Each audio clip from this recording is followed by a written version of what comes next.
he fixed it. That helps anybody. So we're on Samach Gimel Amud Beis. A couple of lines from the bottom. And the Shag is talking about Moredes. Is that good? Is that good? Yeah. We're talking about a Moredes, and that's a subject about if a woman is not fulfilling her responsibilities to her husband, the opposite also. If the husband is not fulfilling his responsibilities to the wife. So far, we had the Mishnah and also Rabbi Seinu, how to pressure them in order to do what they're supposed to do. The Mishnah had one track, we called it the slow track yesterday, that every week, so they diminish, they deduct from her ksuba 7 dinar, and by the husband, if he's not doing his responsibility, so then they add on to the ksuba 3 dinar. We'll get more of that today. The Gemara spoke about if the issue is that they're not having marital relations, or that she's not doing their chores that she's supposed to do, he's not bringing them the food that he's supposed to do. More or less that was the subject. And then the Gemara said, Rabbi Seinu, there was a later method of pressuring, which was that they announced for Shabbosos in public that they're not doing their responsibilities, and then she would lose the whole ksuba. Question if you warn her before this announcement or not. The last Gemara spoke about if the reason why she's not having relations, he says, not that I want to pain him, but I can't tolerate him. He's disgusting to me. Not that she has anything against him, she just says that I can't. And that the Gemara said that you don't force her. Machlokes if you force her or not, that's how the Gemara ended off. Machlokes if you do pressure her or not. That was the end of the sugya yesterday, and now starts a new sugya. 5 lines from the bottom. The Gemara is going to continue with these subjects, but here it says, Kal Seid Rav Zvid Imrada, the daughter-in-law of Rav Zvid, was a Moredes against her husband. And the issue is going to be now, we said that we diminish our ksuba, we take away 7 zuz every week, or the way that, but Rashi says it's talking about that she was more salai, that she didn't say, I want to pain you, but she said that I can't, more salai. And therefore, the Gemara said a second ago that you don't force her. That was how the Gemara came up. The question of the poskim was, do you force the husband to divorce her? Is that demands for a divorce or not? But the question was that when she loses her ksuba, have a tfisa chad shira. She had one of her garments. The word shira usually means silk. It probably was an expensive garment. And the question was if she's allowed to keep that. We're taking away her ksuba. We're not going to give her ksuba. Usually ksuba would mean that 200 zuz that's coming to her, she loses. There's also the issue about Nichsei Tzon Braza. Nichsei Tzon Braza means when she brought in to the marriage, she brought in property or valuables. So the husband, if he ever divorces her or dies in her lifetime, so he has to pay her for whatever she brought in. She brought in, like nowadays, the Ksuba says 100 kukin kesef is the nadunya, so then he owes it to her. So here the question was that she had a garment, which was from this Nichsei Tzon Braza, that he had evaluated how much it's worth when she got married. And now the question is, does she lose that also? Yosef Amemo Mazutri Barabashi, Yosef Avgam Gabayu. There were 3 Amarom here, Amemo Mazutri and Rabashi, and they were like the Bezdin probably, and Rav Gamda was there also. We're going to see soon that he had something to say. Yosef Bakamri, these 3 Dayanim said, Morda Hefsida below Kayamim, that if she was a Moreda, she even loses this. Below the word below literally means the worn out garments. Kayamim means that it's still existing. That means that she brought in these garments into the marriage, and they're still here. She's been using it, and it's still here. So the question is that does it belong to her, that she's allowed to take it even though she's losing ksuba or not? So they said that she loses. She loses even that. Not only does she lose the ksuba of 200, and she loses the Nichsei Tzon Braza that he owes her, even the clothing that's right here, that if it also was included in this Nichsei Tzon Braza, that when she came into the marriage, it was evaluated of how much she should pay her back, and she has the clothing right here, and she's holding on to it. Also, she loses that. So Rav Gamda was there. We said that there was these 3 Amoram, Amem, Mazutra, Rashi. Rav Gamda was there. He wasn't happy with that psak. Because Rav Zvid is a great person, so you're flattering him, means you're tilting the din to his favor because it was his son, right? We said the issue was his daughter-in-law. That means that the daughter-in-law is losing the ksuba to his son. So you're doing something in favor of Rav Zvid. Of course, they didn't mean to do that, but he's just saying that that's not the right halacha. Just because he's a great Rav doesn't mean that you should favor the din for him. Rav Kana said that Rav had a question about this. If you have these below Kayamin, do they remain or not? Or does she take it? You're saying that it remains. It's not so simple. Rav had a question. He didn't know. Others have a different version of the story that they said the opposite. Yasmi Kamri that they had said more the law of Sida Below Sekayom, and he said that she does not lose it and she does take it out. And also he had according to this version, also he had a kind of criticism of them. Amalu Rav Gamda, top of the next page. Because he's a great man, so you're doing the opposite of the din. Rashi says because he's humble, he's not going to argue, he's not a tough guy, he's just a Talmud Chacham that's not going to bother. So you're doing the din wrong against him. Same point that Rabbi had a question about. Rabbi didn't know what Allah is. Either way, whatever the version was, either they paskin that she loses it, or she paskin that she gets it. Why are you giving a definite psak? Rabbi had a question about it. That's the end of that story. Not a Gemara ends off. That's the end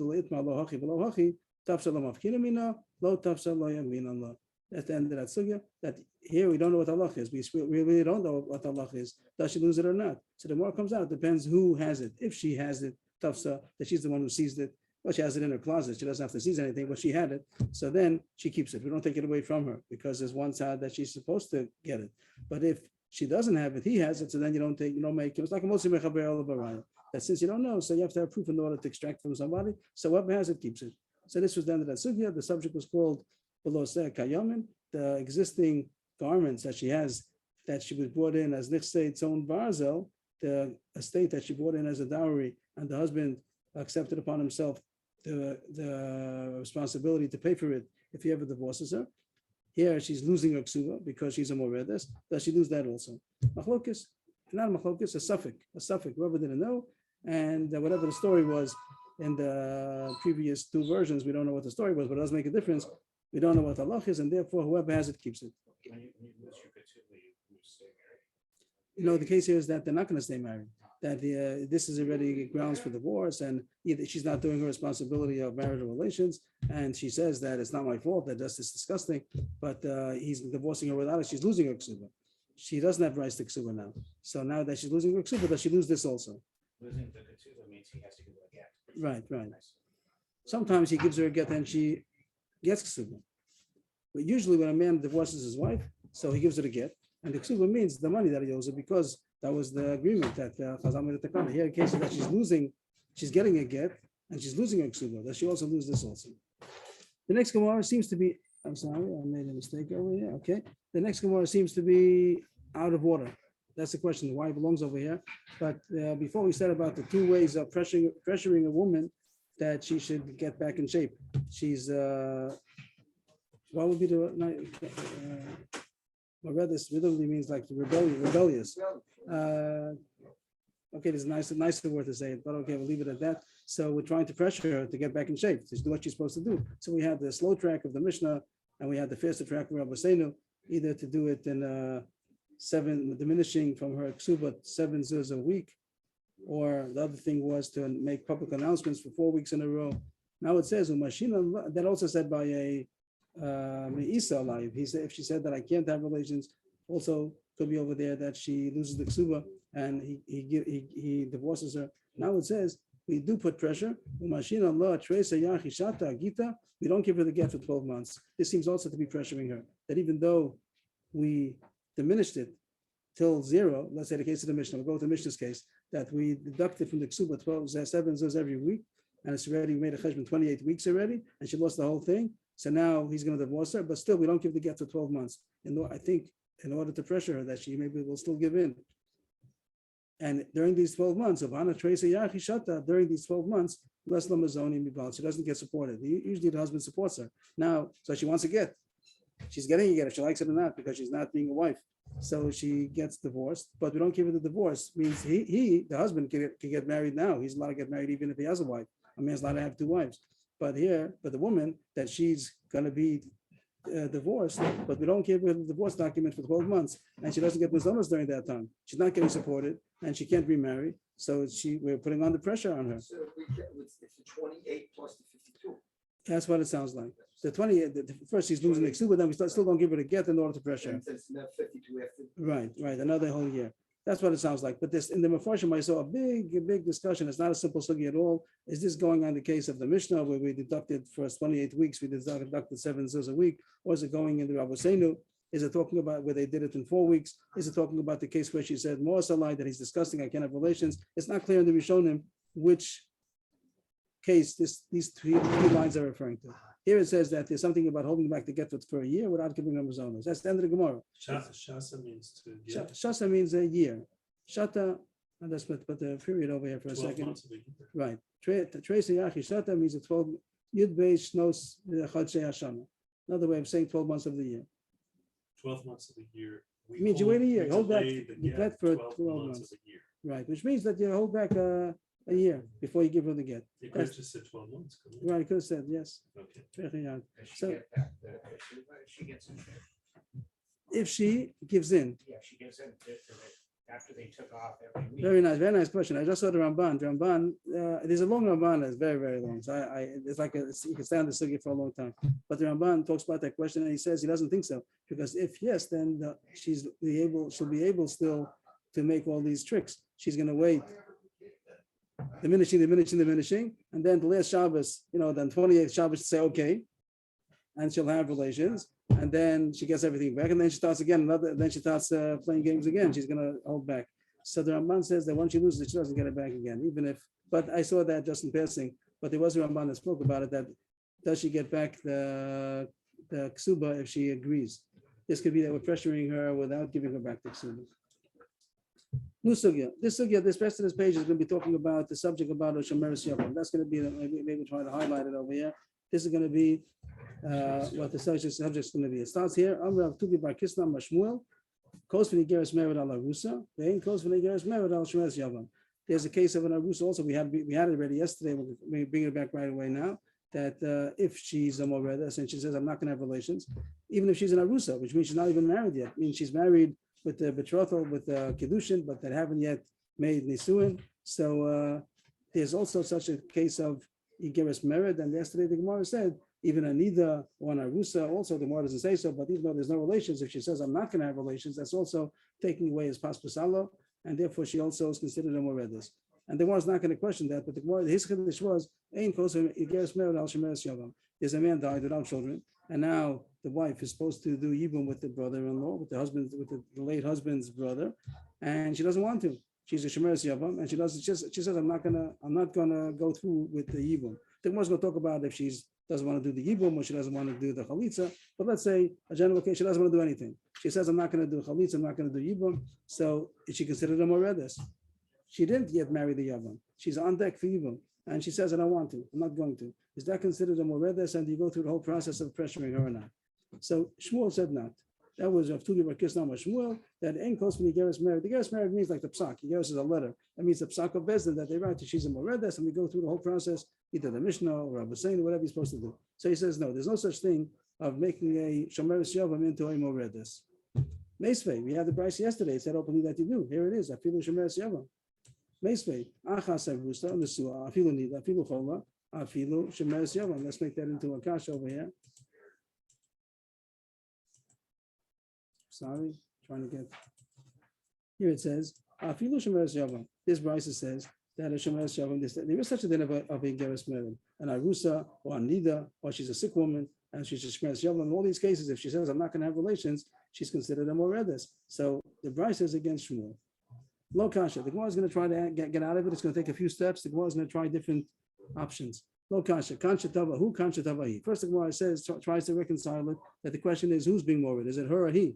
Is he saying I'm not going to do yibum or chalitza, or is she saying it? So the Gemara thinks that here when it says that Arusa Filu Shomeres Yavam, she's considered a moredes. That's when she is the one who is holding back. She's the moredes. Tava means the man, one who's demanding. You're right. The one who's demanding, he's demanding means that she's the moredes. Yeah. And when she's demanding, it means he's the mored. She says, do chalitza or yibum, and he says no. That means he's the mored. He's the one who's being, what's the word, recalcitrant? Is that the way you would say it? Right. She's the recalcitrant. Very good. She's the one who's being a mored. Okay, I got it wrong. So she's the one who's he's the one who's rebelling. He's the one who's not doing what he's supposed to do. He's not doing his responsibility. So the Gemara is going to say that even though the words seem to say "Ein kos v'nigeres mered al shomeres yavam," the Gemara is going to say it means for the shomeres yavam. Lo kasha kansha tava hu kansha tava he. If he's demanding, or if she's demanding. And the one who's demanding means the other one is rebelling. Tavahu is kakanlo. Tavahi and is kakanlo. This is talking about Yibum. And Shmuel himself, this is again Shmuel. Shmuel says that if he's the one who's demanding, so then we, the word niskak means we pay attention to him. I don't have a good word. If anybody has a translation, that would help me. But the word niskak means that we take his case, we listen to him. And that means that she's considered a moredes. If he's the one who's demanding and she's the one who's holding back, so then she's the moredes, and then we listen to the case. Then we are going to pressure her. But Tavahi, if she's the one who's demanding, ain't niskak in law. We don't pressure him. We don't listen to her. We don't listen to her to pressure him. And the Gemara is trying to figure out what should be the difference. That's the my Kim to Lada Shmuel He first of all, the words don't make sense. You want to say the case of Shmuel is Bishatavahi. High cost to the Geras Mered Ala Rusa Lea Rusa Mi Boyle. These words of Shmuel, when he said the difference between a Rusa and a Shemer Yavam, he said Al Shemer Yavam Ala Rusa. You're saying that the case is talking about that he's the one who's demanding. I'm sorry, that she's the one who's demanding. Why do you say the case of Shmuel is talking about Bishatavahi? Concerning. So usually concerning would mean that we're writing it against her, that she's a moredes. We write a Geras Mered against the Rusa, and we don't write a Geras Mered against the Shemer Yavam. But you're saying that's not the case. The case is not talking about that he's demanding and she's the one who's holding back. The case is talking about where she's the one who's demanding and he's holding back. And that's what it says that you don't deal with it. Ain't it's cooking. Again, the Gemara answered that the case where Shmuel says that you don't get involved with the Shemer Yavam is because she's the one who's demanding the Chalitza or Yibum, and he's not, and he's the one who's holding back. But the words don't say that. The word says Ala Rusa, Al Shemer Yavam. That's the Morris Kasha. The words don't make sense. But my Kim to Allah the Shmuel Vishatavahi, I cost the Geras Mered Ala Rusa, Lea Rusa Mi Boyle. You shouldn't say that you write it against her. It should say you write it for her. You're writing it for her against the husband. The husband's the one who's holding back. So the Morris is not concerned with that. That we can get out of easily. Hello, Kasha, Tani, Lea Rusa. Okay, change the word. That it was a mistake in the wording. It shouldn't say Al, it should say Le. But the case of the Brisa that says that you don't write for Shemer Yavam, the case is where she wants to get Chalitza or Yibum and he doesn't want to, so then you don't get involved. You don't come to pressure anybody. But now the Gemara is asked what Chaim David asked, what's the difference? How come the Shemer Yavam you say that you don't get involved? She wants to get Chalitza or Yibum and he doesn't want to, so the person doesn't get involved. Why not? The Gemara is going to go through some steps that we say for sure are not true, but just the Gemara is working it out. What could be the difference? Is it because you say what's the difference? So don't get married. What's the problem? Her husband died, and now she's stuck because the Yavam doesn't want to give her Chalitza or Yavam. So we say, what's the problem? The Allah Zil, Lom of Kaddish. You have no mitzvah of having children, so you don't have to get married. Right. So she won't get married. The Gemara is taking it step by step. You're right. Of course, the Gemara is. She has no mitzvah. You have no mitzvah to get married. A woman doesn't have a mitzvah to get married. She has no mitzvah. She has no mitzvah. She's no mitzvah. She's not obligated. Of course, all the women want to get married. The Gemara says that woman. It's only for the dead husband. Oh, for Yibum, yeah, but that's his problem. That's the brother's problem. The brother doesn't want to do Yibum or Chalitza. Okay, so wait it out. No, we're not going to get involved because you have no issue. Is that possible? She can't get married. Yeah, that's right. She doesn't have a mitzvah to get married. Then we're talking about the mitzvah for getting married, not about the Yibum. The Yibum is the brother's issue. So is that the reason why we don't pressure him? Arusa nami name Allah lo zil mifkadas. Every arusa, a woman she got kedushin, and now the husband is not coming forth. So we're going to pressure him. Why pressure him? We tell the woman, calm down. What's the problem? So he won't get married. We said Damrin and La Zil go lo mifkadas. You're not commanded. Like, what's your problem? commanded. You're not commanded to get married, so don't get married. So the Gemara says, if so, it wouldn't make sense that an arusa who says that her husband is not coming through, so then he says he's not going to have marital relations. So then she has She demands a divorce on the spot, right? And they also say to the woman, what's the problem? You're not commanded, so you won't get married. So of course you don't say that. Ella, we say that even though she's not commanded, she wants to get married. This is the Gemara's way of saying that a woman wants to get married even if she's not commanded. She has personal interest in getting married. The way the Gemara says it is she wants children. Why does she want children? Because she wants a stick for her old age. When I'm going to get old, who's going to take care of me? And when I'm going to die, who's going to bury me? I need a shovel for the burial. That's the Gemara's way of saying that a woman has a time to get married. She has personal interest, not that she has a mitzvah, but she wants to. I would say the Gemara could have said other reasons also. Everyone wants to get married without these cheshbonos, not because of having a cane and a shovel. In terms of your children. And not even children. She wants to get married because she wants to get married, even if she has no children. She wants to get married. But the Gemara doesn't. This is the way the Gemara goes extreme. Every woman has a will. Maybe she's not tzaddik, maybe she has boyfriends. I mean, it's not relations she has. Besides having kids and having someone take care of afterwards. Because the boyfriend's not going to take care of her after she dies or after she's old lady. Okay. But Well, anyway, so that's you're gonna the. take care of her as long as she remains beautiful and young. Right. But Then that's again, it. That's true. Okay. Anyway, the Gemara says that, of course, if a woman has a time to get married, even if she's not commanded. So here also, so what's the difference? The Gemara is saying, well, how could it be that when the Shemesh Yavam says he's not doing anything, my husband died, and now I'm stuck with this Yavam and he's not doing anything, not Yibam, not Chalitza. How could it be that we don't pressure him? So the more knocks that off. You're right, that wasn't a difference. So that's all. Strike one. Second wide line. Are we at the Ella? What is it? I need a pen. Do you have any pens? Yeah. Can you see Ella again from Ella? Oh, that's all. Can I buy it? Is it brand new? Can I It's buy it not from good, you? but use it. I'm sorry. From Ella. Right, second wide line, Ella. New try. Oh, Try that- number you're 2. right. The first one is off. What are we answering? We have a question that one place says that by Shemeres Yavam, if she has, No, the first white light, please. There's an Ella. Ella this B'Shem. word Ella, Yeah. must be that she's coming with a taina, even though it's no mitzvah, she has a taina that she wants to have a son, not because she's commanded to get married, but because she wants to have a stick for her hand and a shovel for her burial. That's another way of saying when she's old, she wants to have somebody to lean on, and when she's died, she wants someone to bury her. So too, a Shemesh Yavam also has the same kind of complaint. So what's the difference between a Shemesh Yavam and a Rusa?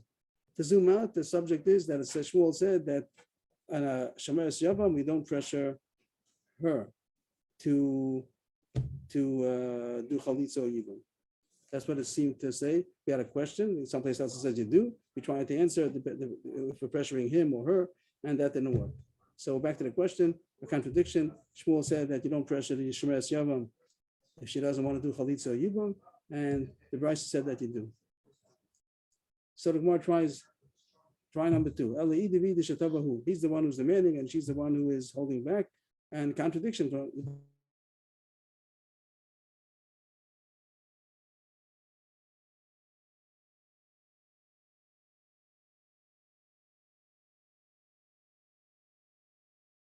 Want to do Yibum. As we know from the Pes Masechta Yavamis, that if the man dies without children, so the brother, either he does Yibum, he marries her, and they have children, and if not, then there's Chalitza. If he doesn't want it, there's Chalitza, and then she can marry.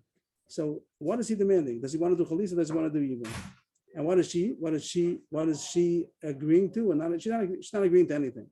This is trying to say Rashi's thesis friend that she says I don't want to do either thing.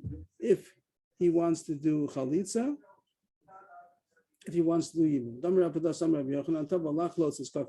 if he demands Chalitza, so then we listen to him and we pressure her because he's asking for the right thing. As the Gemara is going to say soon. But if he's demanding the Yibum and she doesn't want to do Yibum, then we don't pressure her.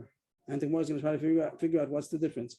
Why does it make a difference to him if he wants to do Yibum or he wants to do Chalitza, if we're going to pressure her or not? If he wants to do Chalitza, we're going to pressure her. And we're going to put on the whatever method we have in order to pressure her. But if he's demanding Yibum, so then we don't pressure her. And the Gemara doesn't understand the difference. How come if he's asking for Yibum, we don't pressure her? What's the problem? Marry somebody else. The man is allowed to marry somebody. The man is not held back because he has a Shemeres Yavam. Only the woman is held back. So what's your problem? You want to do Yibum and she doesn't want to do, so marry somebody else. That he does even for his brother, not for him. Right. So So- why is the answer that he could marry someone else? That doesn't solve So his you're saying that problem. he's not taking care of the brother's needs. The Gemara is just looking at it personal. You have a personal problem. You want to get married, so get married. And Mike is asking, everyone's in, not everybody met Mike. Mike is asking that he's demanding it because of the mitzvah of Yibum.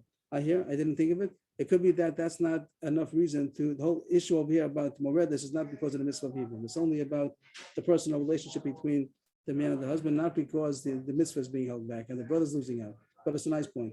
But the Gemara is asking, that how come when he's demanding Yibum, we don't get involved because we say, what's the problem? Get married to somebody else. Lachlot's nami name zil and it's achmita. So the same thing. If he's demanding chalitza and she doesn't want to do, so also we say the same thing. What's the problem? So get married means that the answer that we have to the yavam that you have no problem, get married anyway. That doesn't make a difference if he's asking for Yibum or chalitza. There's no difference. If he wants to get married, so get married. But it could be he's going to say, I'm not going to be able to get married because people know that I have the Shemeres Shavam waiting for me. So no one's going to help. No one's going to want to marry me if I have a Shemeres Shavam waiting me. Maybe I'll marry her eventually. She doesn't want to be a second wife. So it holds me back from being able to marry because I have this Shemeres Shavam that's connected to me still. So if so, so there's no difference if it's chalitza also, chalitza or yibum. If it's going to be a case he's asking for yibum and till he takes care of it, he's not able to get a shidduch. So the Gemara is asking, there shouldn't be any difference. The Gemara is not finding what's the difference if he's demanding yibum or he's demanding chalitza. How come in one case you do pressure the woman, in one place you don't? There's no difference. This is try number 3. Here goes try number 3. There's 2 strikes already. Now goes the third try. This is going to be the answer. Again, the question was that one place Shmuel says that we don't pressure the woman who doesn't want to do yibum or chalitza, and the other place it says that you do pressure her. The case is that he's demanding yibum. Do you pressure her or not? He's demanding yibum, and she says no. So do you pressure her or not? It's going to bring down the Mishnah that says, do we prefer that a man should do yibum or chalitza? So this is a machlokes, and it says also that it depends on the times. There were different times, and it's called the Mishnah Rishon, Mishnah Achron, the original Mishnah, and then the later Mishnah. The Tanan, mitzvah yibum kodemes the mitzvah chalitza. But Rishona, originally the mitzvah of yibum was preferable to chalitza. When somebody came, we tried to convince him to do yibum. If he can't, then we end chalitza. But it's preferable to do yibum. That's only originally Barishona, Shem Miskavna and the Shem Mitzvah, because they did it for the purpose of the mitzvah, that they're trying to help out their brother. And that's the reason why they're getting married. So then we push for yibum. But Akshav, Shem Miskavna and the Shem Mitzvah, Amru, Mitzvah Chalitza Kodem, the Mitzvah yibum. But now the people are not doing it for the purpose of helping out the brother. They're doing it for their own personal interest, that they want to get married, even though it's a sister-in-law, but it's mutter. So that's not the Shem Mitzvah, and therefore we don't prefer yibum, we prefer chalitza. What does it want me to say? If he's asking to do yibum, we don't help out because we don't want him to do yibum, we want him to do chalitza. If he's asking for chalitza, then we're going to pressure her to accept the chalitza. To do the chalitza, she has to do the chalitza. By a get, we just give her the get, and we don't have to have her consent. And now there's a renegation, but in the halacha of the Torah, the Rabbana, there's no such thing. He gives her a get, but by chalitza, you need her to do the chalitza. So do you pressure her to do the chalitza? So it says yes. If he wants to do chalitza, you pressure her to do chalitza. If he wants to do yibum, we stay away because we don't want him to do yibum. We're not interested he should do yibum. That's how because we're worried that he has personal motives. Right. And most people, he says nowadays, most people who have personal motives, they're not going to be doing it for the benefit of the brother. They'll probably do it for their own personal interest, either marriage or beauty, whatever it might be. So therefore, we'd rather he doesn't do yibum. So if he's demanding yibum, we don't help him out. So that's the end of the sugya. The Gemara started again with Shmuel's member that said, the Gemara answers that by saying that's when he's asking for yibum. If he's asking for yibum, we don't help him out. But the other brisa where it said that you do pressure Hashem Yom, that's when he's asking for chalitza. He's asking for the thing that we want him to do, and she doesn't want to, so then we pressure her. End of that sugya. Was the Mishnah Afrona? What is that? What period was the Mishnah Afrona? Do you know that? I don't know, but it's in the Mishnayos. It's in the Mishnayos itself, so I don't know. There's a machlokes that even Tanoim, if there's a problem, it says in the side over here, Lamed Testament Beis and Yavamis, Bechorvus Yud Gimel. I forgot if it could have been the Mishnahs in Bechorvus and it's only quoted in tonight. It's a Tanakh period, right? Okay, then back to the Mishnah again. The Mishnah said you diminish, you deduct from her I'm Kesuvos. sorry, Yes, please. in the tonight period already, they don't pressure him, but they were still doing the mitzvah. But it says that we prefer Only if she did. that they should do chalitza. It says mitzvahs chalitza kodemes lemitzvahs yibum. Mitzvahs chalitza kodemes lemitzvahs yibum. That we prefer that they should do chalitza better But than yibum. regardless of if the man and woman are both masculine. Right, even if they're masculine, we prefer we encourage that they should do chalitza. Even from back then, Right.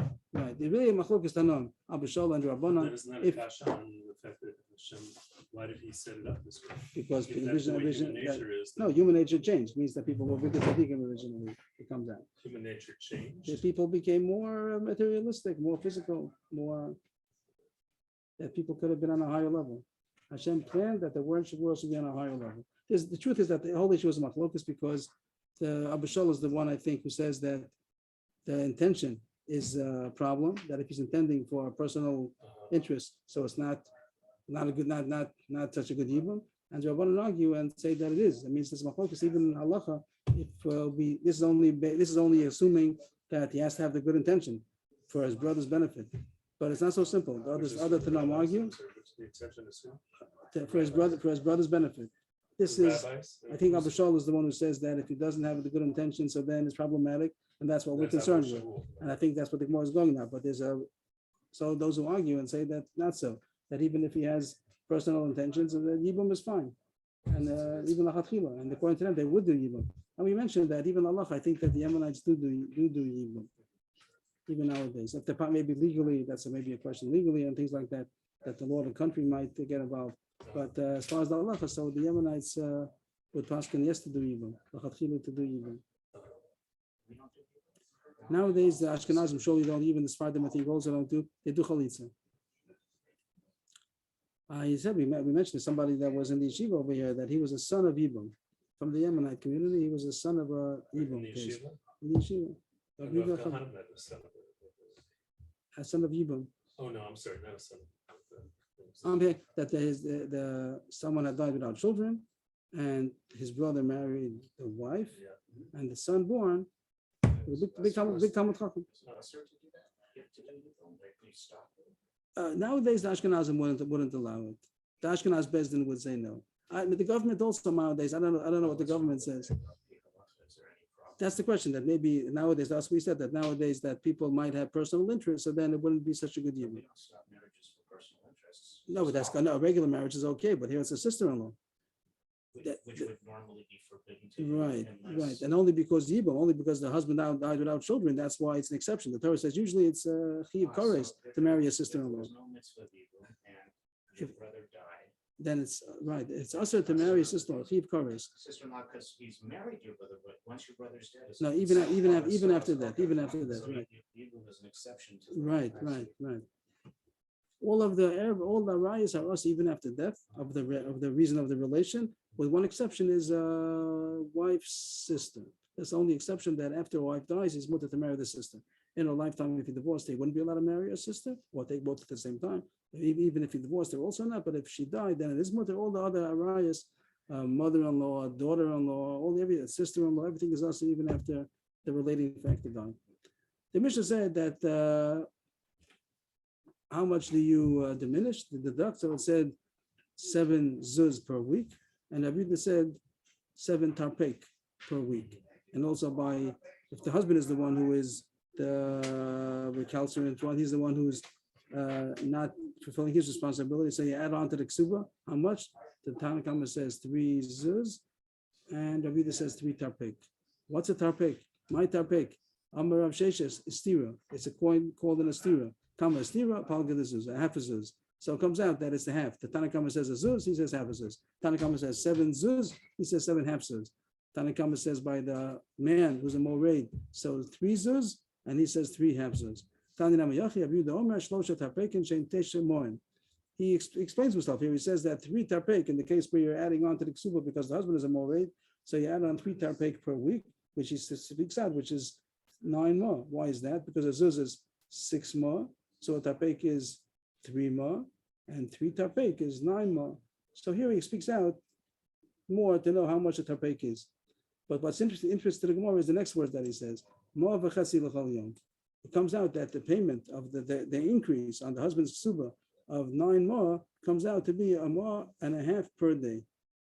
A more and a half per day means times 6. That means he's being a moraid, either the case he's not having relations or that he's not giving parnasa. So you increase the ksuba of the woman by a more and a half per day. That means times 6. 6 times 1.5 is 9. And that's what the Gemara's issue is going to be now, that you don't include Shabbos. Means the increase is going to be for 6 times 1.5, not 7. And by the woman, it's partial to more when it says that you diminish 7 zuz, it's 1 per day. And that's the Gemara's going to ask, how come there's a difference between the man and the woman if you count Shabbos or not? Amalei Rabbi This is Yochia. the brighter. What's That's the that? brighter. Still there's a Bryce, right? And now the Gemara continues. Amalei Rabbi Yochia bar Yosef l'Shmuel. Mashna ihu tiavin alei the Shabbos. How come the man you give to him for Shabbos? Which means that if the woman doesn't wear this, you add on, you diminish 7 zuz per week, which means it includes Shabbos, 1 per day.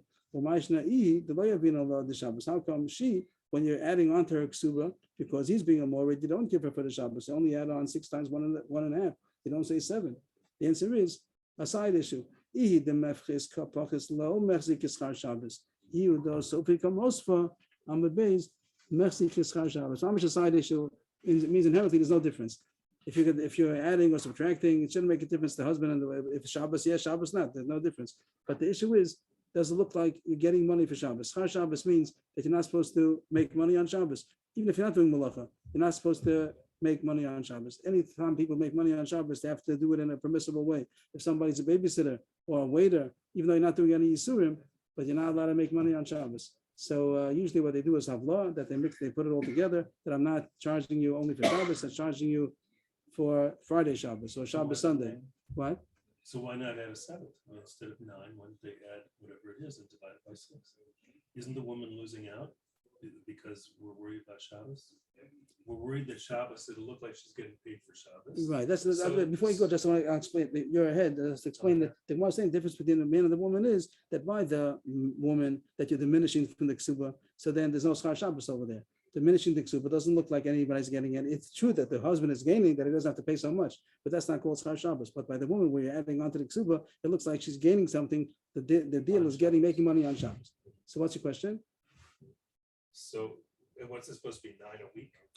No, it's supposed to be more than that. Let's say if you, Well, 1.5 times 7. let's say, So why not add that up and divide it by, instead of 1.5 a day, divide that by 6 and you'll get 1 and 2/3 a day or something. Why didn't they? you're not asking anything about Havlah. You're asking a different question. I said Not Havlah. Havlah. not Keep Havlah. Shabbos out. Keep Shabbos and out. Make this whole sum divided But then by you're 6. really doing it for Shabbos, like, like, So why do So a someone's- flaw? I'm asking. so that's the question, the straight, You're an asking easy why question. not add- Say it, it's do not, Havlah. it's not 1.5 per day. It's, 10 a week. Yeah. so Tais has the kasha, and Tais has a chiddush based on this, that it doesn't go 3 a week, it goes 1.5 per day.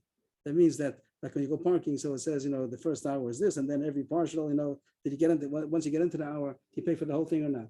So Taisa says that it doesn't go a package deal, it goes by each day. So if she was a moredas for 3 days, you don't say you're into the week or you didn't start the week. Oh, It doesn't go by units of weeks, it goes by units of days. For 24 hours. Yeah. I guess from shkia to shkia, it says to stays. Whatever, or once you went into the day, Or but it from doesn't go by the week. If it Your goes kasha- from morning to night, then you could say I've loved because it's starting before Shabbos. No, it's true.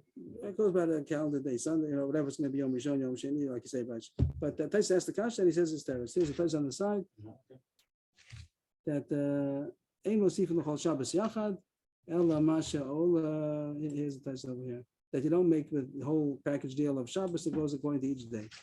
Well, you- And now the obvious question is, how come by him, when the man is being a mored, you're adding on 3 a week, and when she's being a mored, you diminish 7. That's how come? Why 3 and 7? How come there's such a difference?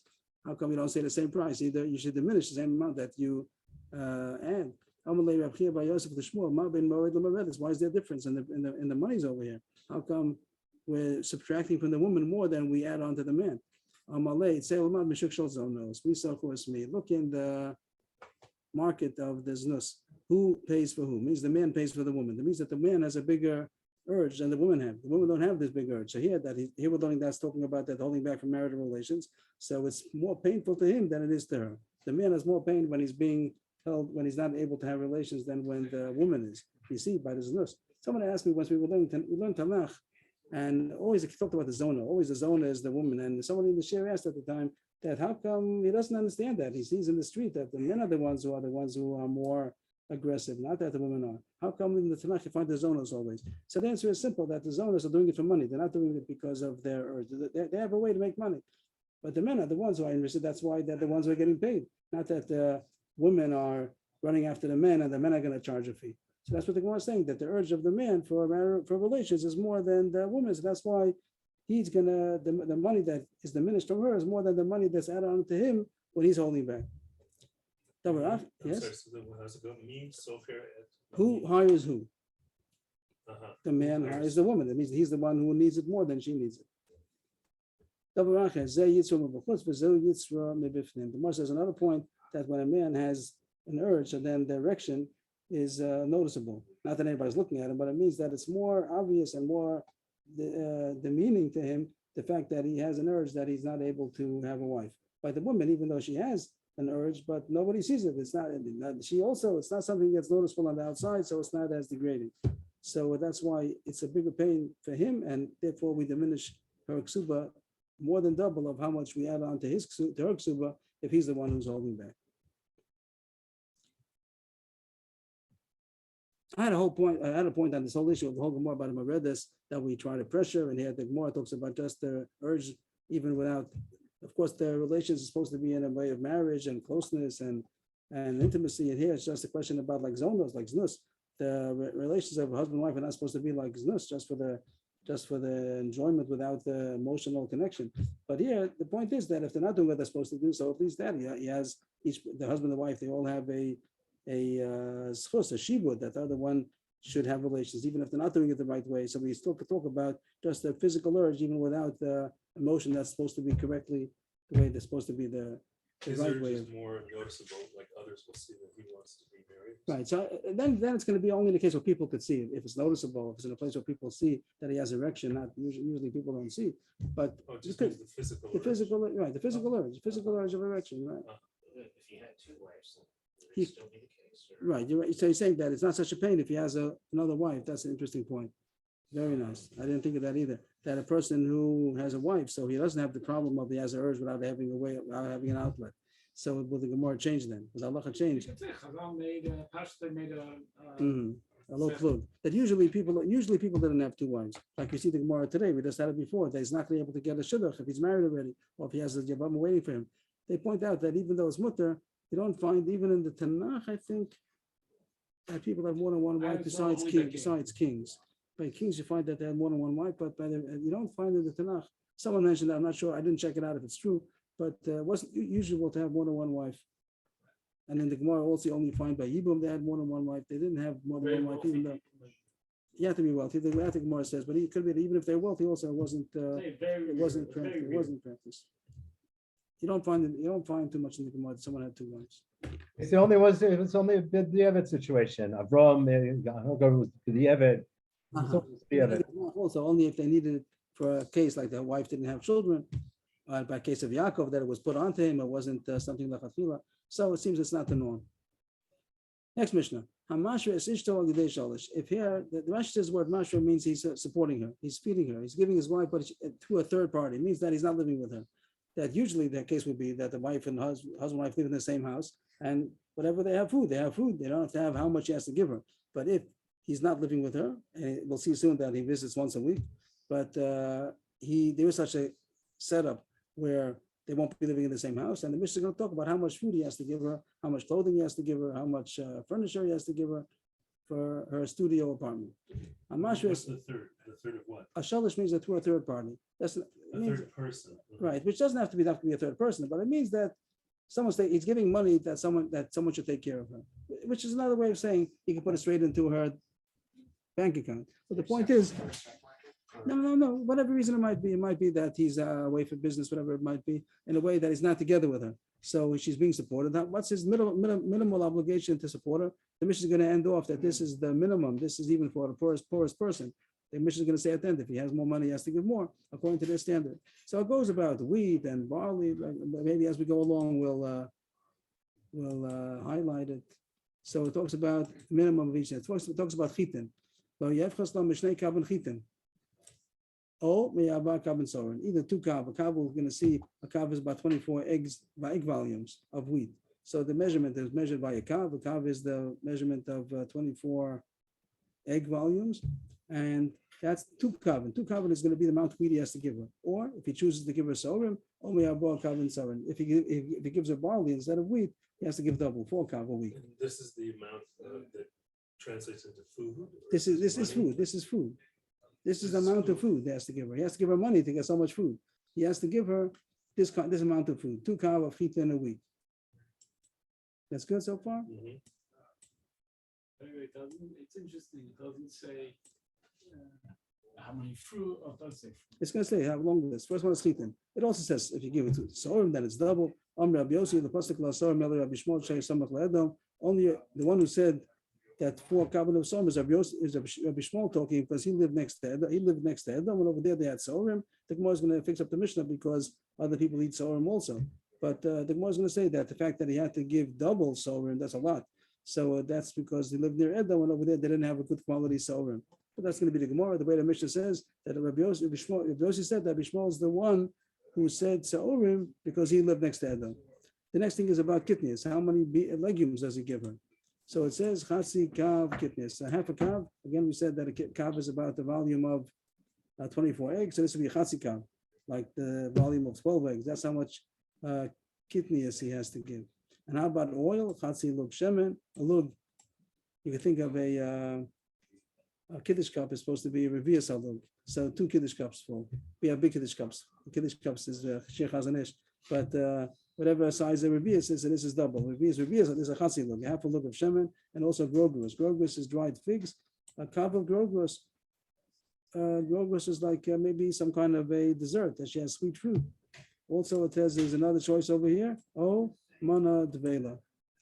Or a devela. A devela is a fig cake. Also, it's dried figs, but they made it into a cake. They pressed it down. So that's in place of the grogros. So far, we had 4 things: wheat or barley, and then legumes, oil, and also grogros or devela. If he doesn't have, then he has to give her peiros, other kinds of peiros. I don't know if it's going on only as a substitute for the dessert of grogros, or it's going in all these things. If he doesn't have to give her the actual chitim, kitnis, shemen, so he gives her other foods which would equal the ability to be able to get these things. That was about food. 4 kinds of food. Very As opposed to the wheat. He said that the wheat is not enough or something. I'm sorry. This is instead of the grain. I think that which thing is instead? Rav Yossi. No, sorry, Rabbi Yishmael. Yeah, if you look on the screen, let's put it in parentheses. There's chitim, and Sa'orim will be double. And Rabbi Yossi says that Rabbi Yishmael is the one who said that. Okay. But that was chitim or Sa'orim. That's like, you doesn't have to give chitim and Sa'orim. Chitin and kitnios. Yeah, chitim and kitnios and shemen and Oh, I grogros. see. It's not. And there's a substitute for chitim, Sa'orim. There's a substitute for grogros, mana devela. And devela. Devela is And this is weekly. this is a weekly, right? Very basic diet for No pizza, No probably pizza, very healthy. no Sounds pizza. pretty healthy. No pizza, no chicken. No cheese. no cheese. No Eggs. cheese. No cheddar cheese. Maybe you could sell it, right? Maybe it's a Yeah, lot. yeah, that's true. It could be not too much more, and it could be also that the Gemara is going to say, the Mishnah is going to say, this is for the minimum. This is the poorest. Right. This is the basic minimum. Nobody can be poorer than this. But there's there's protein, kidney. Oh, okay. Kitnios and wheat together. The wheat and the grain and the kitnios together is a protein. Oh, yeah? Okay. A very healthy diet. Vegetarian. Now, how about the furniture? The no saying la mita, mapats or mapselas. That's the furniture. A bed, a mapats, and both of them are some kind of mats. Rashi says that the mapats is softer than the mapselas. I guess today we would call them like a bed, a chair, and maybe some kind of Mata, a meat. mita, a bed. A bed. Yeah, meat. Mapats. Mapats and mapselas, both of them are kinds of mats. But Rashi says the mapats is softer. So I don't know what they're both used for. But that was the furniture. Very basic furniture. For no saying then some clothing. For no saying I guess everything has to be translated to today. For no saying keep the rosha v'chagol l'mosnel v'nala mimoy l'moy. He gives her some kind of a hat, a keep the rosha, some kind of a hat. That doesn't mean a $2,000 shave. Doesn't seem like Yeah, keep no, the rosha. The chagol that's a cheap, l'mosnel. Chagor Mosneh, the word Chagor usually we use the word Chagor as a belt, but I think the point of the Chagor here would be more like undergarments. That's what talks about Chagor usually for her loins. Minolim, I saw in the Sif, I think it's like cooking. I'm surprised. Okay, fine. I think the other places where it's pretty clear that it means undergarment, but we can look into it. Minola mimo, it said that Ezra made a takana that she should be. So why only chagah, when it's stockings and things like that? Socks. Okay, everything depends on the time and place. Minola mimoid lamo, and also shoes. Here it says mimoid lamoid every chag she gets a new pair of shoes. It could be Is that it because they wear out? that's what the more is going to say. The more is going to say that this is extreme because it's in a place where they wear out. Otherwise, it means that it should be enough for the year. We're not have to do. What? We're not have to buy new shoes. Right, for every chag, right. And the Mishnah Berurah does bring this down, that he says that if a husband cannot buy anything for his wife, so at least buy shoes. But at least buy shoes nowadays, it's very expensive to at least buy shoes. Because the dress is cheaper. Everything is a time and place. I'm not sure if the kippah and the chagor, if that's also mimoy. The Gemara seems to say that only the menolim is from every chag. The kelim shel chamishim zuz mimana lama l'shana l'shana, and yearly time to get clothing, and the clothing costs chamishim zuz, 50 zuz. 50 zoos. 50 zuz of clothing for a year. 100 zoos is how much is it? It says that 200 zuz is enough to live for one person on for a year.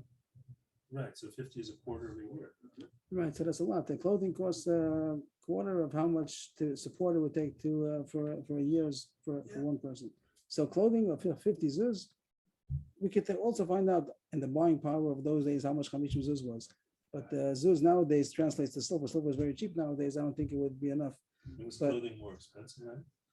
Could could be that everything was handmade, hand spun and woven and so on. And everything was hand. Nowadays, clothing is much cheaper. So it could be they have to know the price of clothing of those days. Now it talks about the summer clothing and the winter clothing. So we have a different wardrobe for the summer and the winter, but they didn't. They had the same wardrobe, but they wore it in the winter, and then it got worn out. Now it became lighter clothing. It's usually for the summer. Chadasha means new clothing, and that's not so good for the summer because it's hot. And shchaka means when it's already worn out from the season, so then it's not too good for the winter because it's not so warm anymore. So you're supposed to do the opposite.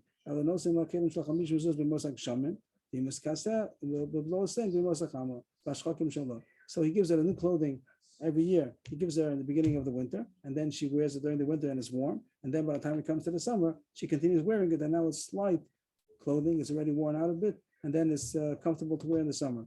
And shchakim shallah, and that whatever's left over. Now the rags. That's the worn out ones. Shchakim is going to be the worn out no, ones? that's like the below saying, don't give her the worn out clothing in the winter. It's not warm.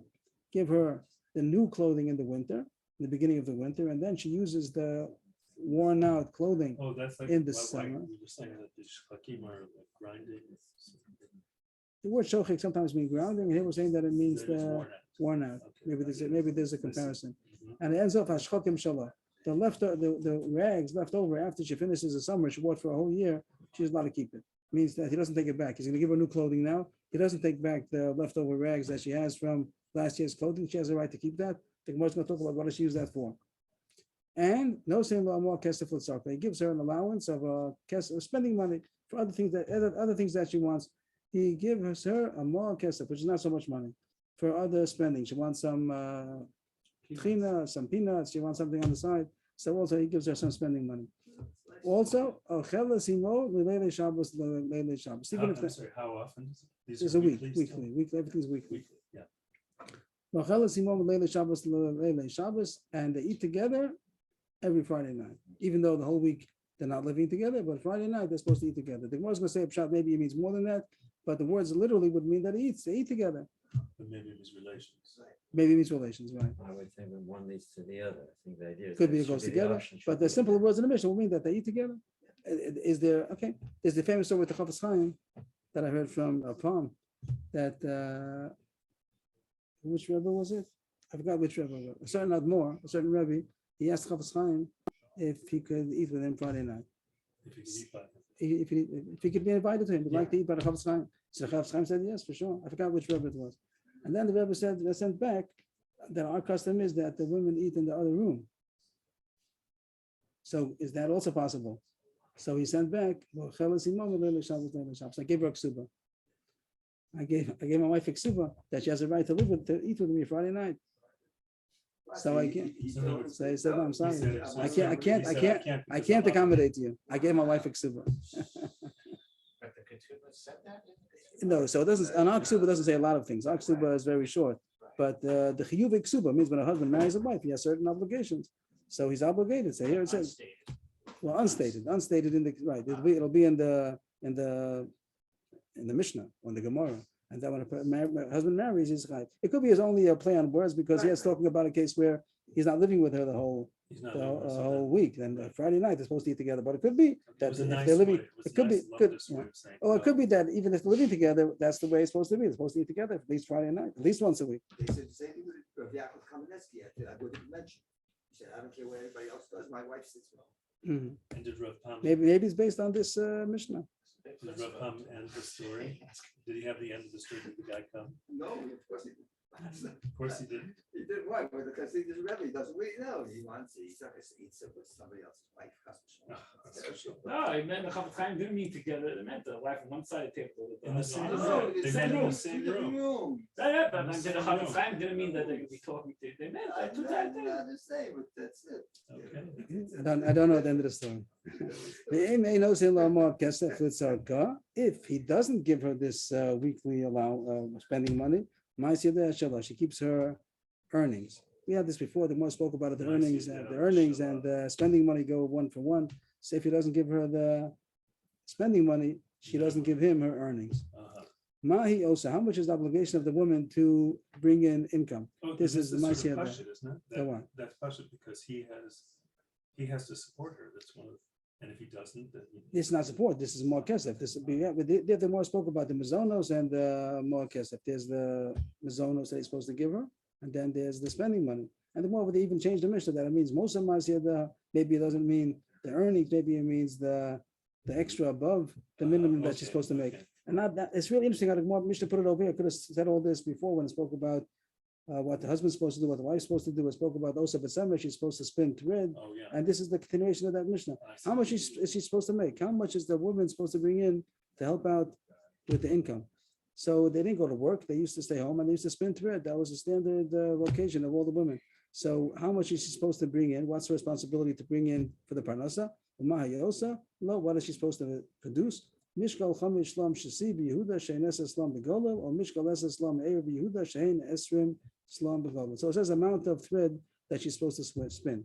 It says difference between Shasi and Erev. Shasi and Erev means the warp and the weft. There are two kinds of thread when you weave, and the weft was made thicker than the warp. Means the straight threads. This Savara is Pashut when you weave, so you have the straight threads, and then you have no, The other way? because then you're going to be working harder. Your work is going to be when you go back and forth. The weft that goes back and forth, Yeah. that's your work. You go to the weaving place, you see how he goes back and forth. He Yeah, has the that's the loom. work. That's all. So to work, you want to use thick threads because then you work less. If you have thin threads, then you have to go back. You have to go back Well, and you forth, work double the less 'cause amount. It fills up faster. Is that what you're saying? Right, and you I don't see. make both of them. You don't make the warp and the both of them thick. Then you can get a very coarse garment. So you make the warp the chassis should be thin threads, and the weft should be the thick threads. So that's all fine with the weaving, but by the spinning, it comes out that you work harder to make the warp. You have to get it thinner. But if you make thick threads, so then you don't spin so You work much. harder. You work harder to make thin threads. Uh-huh. So here it says that if she wants to do chassis, then she has to produce 5 slum worth. It means the mishkal, the weight. The weight of for these 5 coins, that's how much thread, chassis, warp thread she produces in a week. And if she's using Erev, then she would make double. Mishkal Eseslan in Erev.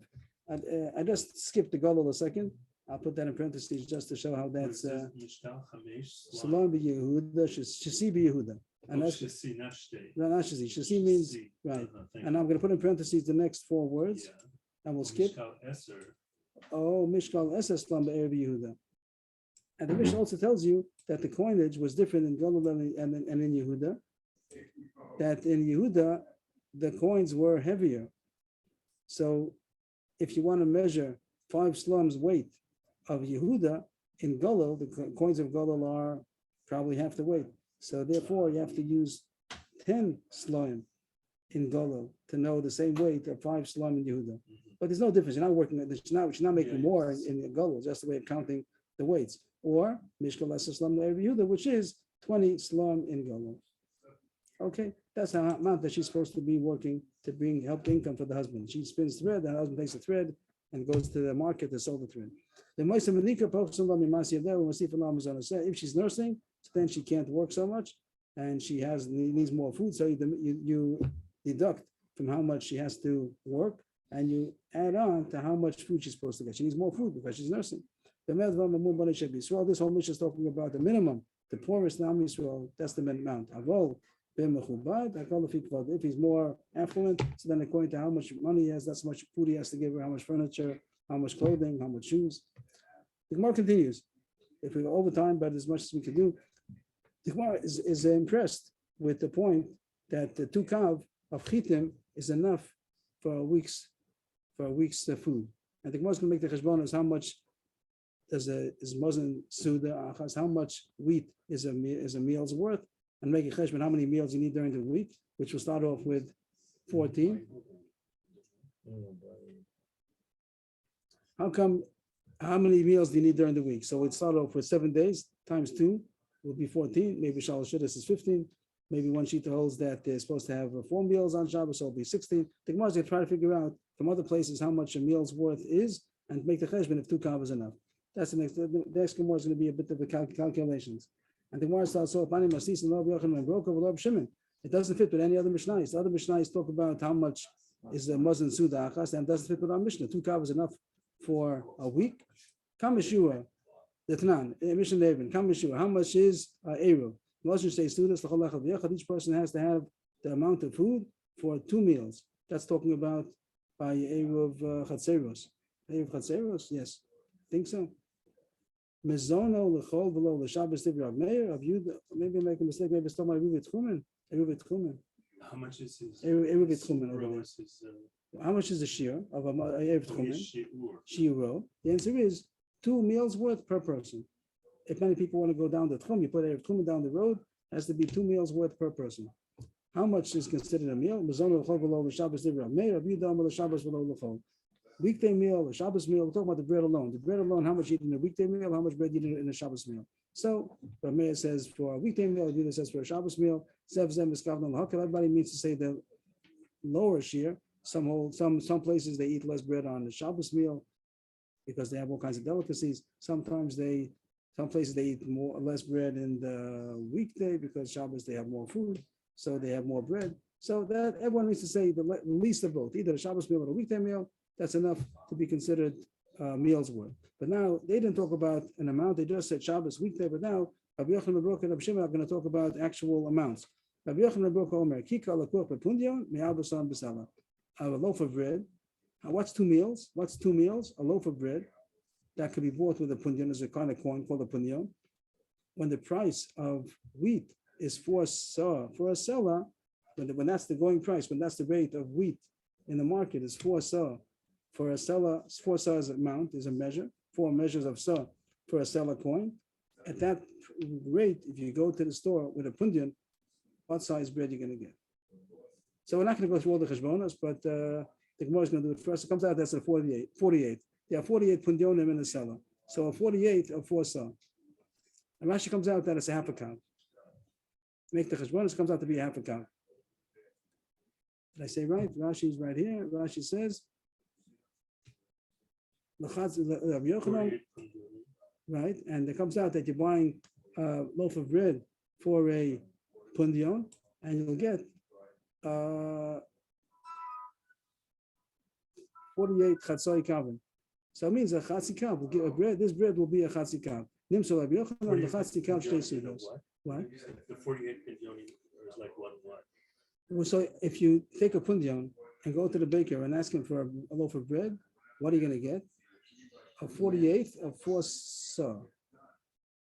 If a pundion is a 48th of a seller, and the rate is 4 sa for a seller, so you'll get a 48th. The Gemara is going to assume make a cheshbon that the baker doesn't just give you the price of wheat. He did the work of making bread out of it. But the Gemara temporarily forgot about that. So when you go to this baker, a seller is 48 pundion. And now you're going to take a pundion and buy bread. How much bread are you going to get? The Gemara thinks now half a count. Yeah, 48. Half a cup is 1 7. I'm confused. Half a cup. For a pundion, a seller has 48 pundion. Yeah. Right. Take a pundion and go to the baker and ask, give me bread. Right. you're gonna get a half a kav For one pigeon? for one For pundion. one, Oh, that's a lot. For one pundion, you're gonna get a half a kav. So that means that the kav is 2 sudos. So far it says, that's what Yochanan Baruch said. How much are you gonna get? How did he say? Kikar lakok pundion, mi'arbazon b'sala, a loaf of bread which is bought with the pundion coin, when the price of wheat is 4 sal for a seller. Rashi tells us that's a 48th. A pundion is a 48th of a seller, so the kikar is going to be a 48th of the arbasal, which comes out to be half a kav. Comes out that half a kav is 2 meals. So we could jump a little bit, and the kash is how many meals are you going to get from 2 kav? If a half a kav gives you 2 meals, so you get 8. So that's the whole week. She gets 8 meals. She gets 8 meals. That's going to be the Gemara's kasha. It doesn't seem to fit the Rebbe Yochanan broken. Reb Shimon argues over there, and he says, how much is 2 meals? Shtei yados lekikar, 2/3 of a loaf. Mishalosh kikros lekav. When you take a kav of wheat and make 3 loaves out of it, take 2/3 of 1 loaf. A kav is 24 eggs, volumes. Make 3 loaves out of that. Each one is 8. And now take 2/3 of a loaf. That's 5 1/3. 5 1/3 egg volumes is 2 meals. How many meals will 8 kav give you?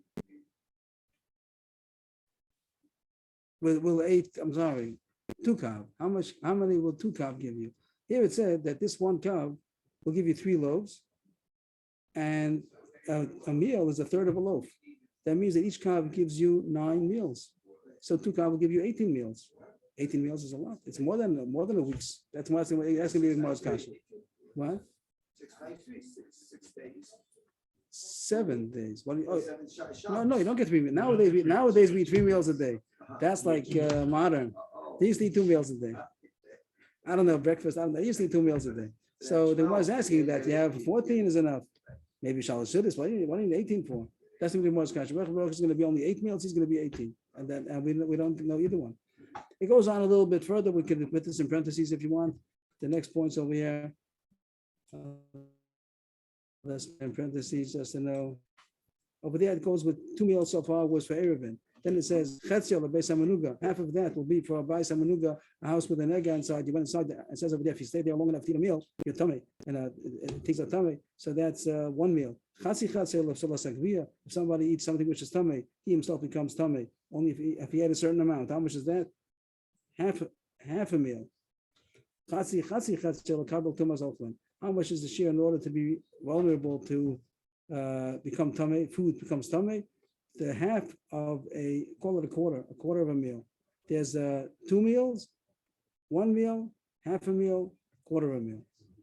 Anyway, what do we want? How much is a meal? None. That's end of the Brisa, end of the Mishnah. Now the Gemara starts. Money. Who's our Mishnah that says that 2 kav is enough for a week's food supply? You have Yochanan Broka, 20 yavim. You have Shimon, 20 so yavim. Either 8 or 18. We don't need 8 or 18. 8 is too little. 18 is too much. The Gemara tries Lola Yochanan Broka, who said 8. Same man shlish lechem I see tilsa shadi alai. The Gemara says that he made a mistake. When Rabbi Yochanan Broka says when the price for wheat is 4 sal for a seller, and they'll go to the bakery and buy a pundion's worth of bread, you're not going to get the bread for the price of wheat. The baker has expenses. He takes the wheat and then he has to make it into bread. You're paying for all his labor. So it's 1/3 more.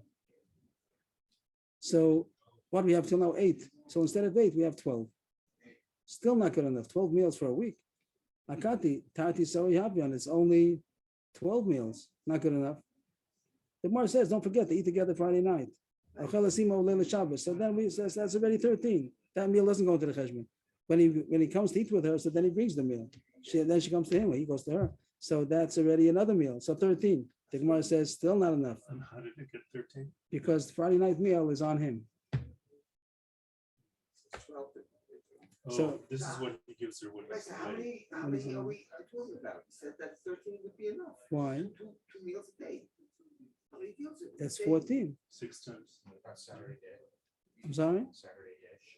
Oh, right. That's so you should have 4. She needs 14 meals. Oh, she So has up to 13. We're So up to it's close, 13. but it's still not good enough. Oh. That's what it was, Kasha. So first thing Gemara says that, does he actually eat with her? We said the Mishnah means eating, but not so simple. That's only if you hold that to eat together, but if it means that they have relations, it doesn't talk about food. So she still needs another 2 meals. But it's only 13, you need 14. So we still didn't get shot. She doesn't eat third meal. We didn't talk about third meal, we talked about 14. We didn't even mention Shalosh Shidduch. We're just talking about 14, and she only got 13 so far. That when it says in the Mishnah Achila, the Mishnah says Achila Simo, the Gemara says it doesn't, the Gemara's going to say soon, tomorrow, that it doesn't necessarily mean eating, it means relations. It's like a Lashon Nakiya, to say, I didn't want to speak it out. That's a, the Gemara's have machlokas about it. But anyway, if it means tashmish, if it means relations, then it doesn't mean food. So she doesn't have a meal. And even if you have a meal, it's only 13, you need 14. Same man, no, we made a mistake. It's not adding on a third, it costs double. It means the price of bread is double the price of wheat. So therefore, she got 8 meals. She got 16 meals. You add on another half. That means if this cheshbon of wheat would have been 8 meals, she's really getting 16 meals. So it's more than the number. So it's too much. That's much. It's too much. Too much. We want So- to get exactly 4. She can bring gifts. Oh, you're already jumping. Oh, you know the answer already. Okay, the Gemara. Anyway, the Gemara says, first of all, before we go further, is it a third or is it a half? The Gemara, both of them are Chisda talking. Kasha Chisda, Rav Chisda. How much is the difference between the bread and the wheat? Is it a third more or half more? Lo Kasha. How about the Yavid Tzivi? How about the Lo Yavid Tzivi? Do they give the wood? Some places you give the baker the wood, and he just does the labor. Then he gets a third more. But if you don't give him the wood, he has to pay for the wood. Then then it's double the price, half. But anyway, the kasha is Yachi Shitzri Havyan, so up to 16. What do you need 16 meals for? 14 is enough. The answer is, come on, we know Suda Shlishas, we know Shalosh Sudas, but he holds 4 Sudas on Shabbos. We don't pass him like him. So according to that, it's good. They need 16 because you have 7 times 2, but you need another 2 for Shabbos. So 16. That's the Gemara's kasha. It goes according to Chisda. I feel the Tem Rabbanan. Dal Chadla Archi Parchi. This is Chaim David's answer that she has guests coming by, so she has to have something to give the guests. So what does it mean? Dalchada means Take down 1. What does take down 1 mean? That how many? She's 16 and she only needs 15. To Rabbanan say only Shalosh Shudas. So we're giving her 15. She needs 15, and she gives her 16. Why? For the guests. Oh, Hashdadas is lucky. If you look at Rab Shimon, Rab Shimon. Rab Shimon, who's Rab Shimon? Rab Shimon. Rab Shimon is the one who said 18. That's he says 18. How do you get 18? Yeah, more guests. 6. The Havanan dal class lachi parchi la pritka dal tati lachi parchi. You're giving her Archi Parchi's guests. Yes. Orchim is guests. Parchi Rashi says before that Archi means guests that stay for a while, and Parchi means just flying in, flying out. If they stay for a while, it's not according to the first sheet. It's not enough for a meal. You don't give them a whole meal. I guess you defeat them. If they're staying not for a while, you give them half a meal. If they're staying for a while, where they can eat. Maybe it's just maybe it became an expression. Archi Parchi, maybe it became an expression of it. It doesn't mean dafka the way Rashi said before. But I hear the kasha. Anyway, what's the answer? You give her 18. According to Rabbanan, 1 for Archi Parchi. What does it mean according to Rabbanan? I'm sorry, I missed it. Class Lachi Parchi. This is the more. Yeah, I did the wrong line. That according to Rabshim, you're giving her 18, and she only needs 15. So you give her 3 extra meals for the guests. And the Rabchitka dal tarti Lachi Parchi. According to Rabchitka, will say you give her 18. She needs 16. You give her 18. 2 extra for the guests. Okay, we're really overtime. Sorry for going overtime, and we'll be back soon with what's today? Yeah, that's Nach.